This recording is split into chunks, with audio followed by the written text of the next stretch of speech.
Dear friends, I hope you all will be fine at your home. Now, my today's topic is momentum. In my previous class, I have discussed about Newton's first law. And before going to Newton's second law, we should know the concept of momentum. What is momentum and what it measures actually?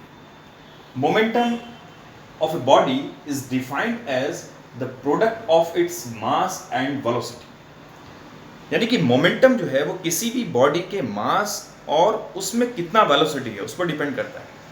एक body है, move कर रहा है, आप उसके motion को कैसे find करेंगे कि उस बॉडी के अंदर कितना मोशन कंटेन करता है, how much motion contain in a body, how you can major.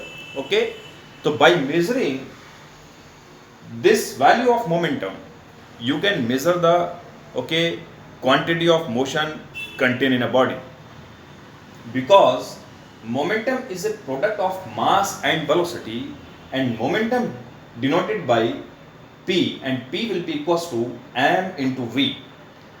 What is m and what is v here? This m is the mass of body and v is the velocity of body. Students, आपकी ये बात clear होगी कि momentum two factors पे depend करेगा, two quantities पे depend करेगा. One is mass and another one is velocity. Okay, if we change mass then momentum also change. if we change this velocity, then momentum also change. It means what? Any one of them, if you change any one of them, okay, then there will be a change in momentum also. यानी कि हम इन दोनों physical quantity में से किसी भी एक physical quantity को अगर हम चेंज करेंगे तो मोमेंटम के अंदर चेंज आएगा. मास को इंक्रीज करेंगे, मोमेंटम इंक्रीज होगा. वेलोसिटी को इंक्रीज करेंगे, मोमेंटम इंक्रीज होगा. यानी कि बॉडी के अंदर जो मोशन है, मोशन की वैल्यू इंक्रीज होना शुरू हो जाएगी. ओके, अगर हम इन दोनों में से किसी एक को भी इंक्रीज करते हैं, then body moves faster and faster. Okay, then here you should know this momentum is what type of quantity actually. This momentum is a vector quantity because it having magnitude as well as direction, and the direction of momentum will be along the direction of velocity. Okay, because here this mass is a scalar quantity and velocity is a vector quantity, so the direction of momentum will depends on the direction of velocity. Okay, clear? And the SI unit of this momentum we can calculate by this formula, because this is m and this is v, so SI unit becomes kilogram into meter per second. ठीक है, velocity का unit क्या होता है? Metre पर second. So the SI unit, SI means system of international. okay, unit is kilogram meter per second or kilogram meter second inverse. okay, clear students?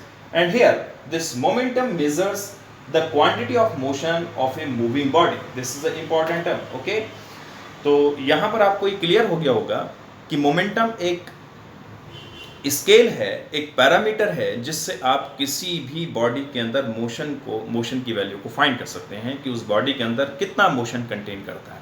Okay, तो इस momentum से आप उसको मेजर कर सकते हैं. ओके, यहाँ पर आपको एक चीज़ और देखनी है कि what is the relation in between momentum and force. यानी मोमेंटम और फोर्स में क्या रिलेशन होता है, ये आपको समझना है. तो because we know the formula P is equal to m into v. Now we divide by T, okay, both side, then what you see this P upon T is equal to m into V upon T. Clear? then P upon T, the next step P upon T and m into, because we know this value will be equals to the acceleration actually, and here this is a change in velocity we have taken. Actually I am not denoting this term with the change actually, so directly we have taken this V upon T velocity. okay, after taking the difference in between the initial and final velocity, you get the velocity. So this is velocity upon time, so this is acceleration. So this P upon T is equal to m into a. Now in the next step, this P upon T, because we know this m into a, as I have discussed in my previous class, I have told you the formula of force. this m is equal to a. Okay, so it is F. Now P becomes equals to F into T. So this is the relation in between momentum and force. Clear students? तो आज के topic में आपको clear हो गया होगा कि momentum basically what? Momentum is the product of mass and velocity, depends on two factors, mass and velocity, and there is a relation between force and momentum. It is P is equal to F into T. If we decrease time, then effect of force increases. Okay, but the P remains constant. देखिए यहाँ पर आप देखेंगे ये F और T का product है momentum. अगर आप इन दोनों में से किसी एक को भी चेंज करेंगे, किसी एक को भी इंक्रीज करेंगे, तो दूसरा डिक्रीज होगा, दूसरे की वैल्यू डिक्रीज होगी. मान लीजिए मोमेंटम है आपका 100, ठीक है, और ये 100 आपको मिलता है 50 into 2 से, यानी 50 का मल्टीप्लाई 2 से करेंगे तो आपको क्या मिलता है? 100 मिलता है. ठीक है, ये मोमेंटम की वैल्यू है. तो यहाँ पर 50 क्या है? फोर्स है, और ये 2 क्या है? यहाँ पर टाइम है. Clear students? तो एक चीज़ आपके क्लियर हो गई होगी कि टाइम कितना दिया हुआ है? 2 है, और फोर्स की वैल्यू कितनी है? 50 है. यानी टाइम कम है तो फोर्स की वैल्यू बहुत ज़्यादा है. और यहाँ पर आप इसको ऐसे भी लिख सकते हैं, इसको आप इस तरह भी लिख सकते हैं 2 into 50. ऑर्डर आपने चेंज कर दिया. यहाँ पर देख रहे हैं ना, 50 into 2 लिया था, प्रोडक्ट सेम आएगा, 100 आएगा. Either you can take 50 into 2, or you can take 2 into 50. Okay, then product will be same, you get 100. Now here this 2 is force, okay, and this 50 is time. Students, one thing I cleared here, if you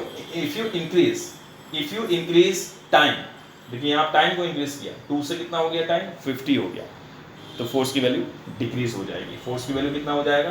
50 से 2 हो जाएगी. ठीक है, लेकिन momentum constant है. Momentum कितना रहना है? 100 रहना है. तो स्टूडेंट्स, मेरे कहने का मतलब ये था कि अगर आप इन दोनों में फिजिकल क्वांटिटी में से किसी एक को भी इंक्रीज करते हैं तो दूसरा डिक्रीज होगा, क्योंकि प्रोडक्ट सेम आना चाहिए. Clear? Thank you so much.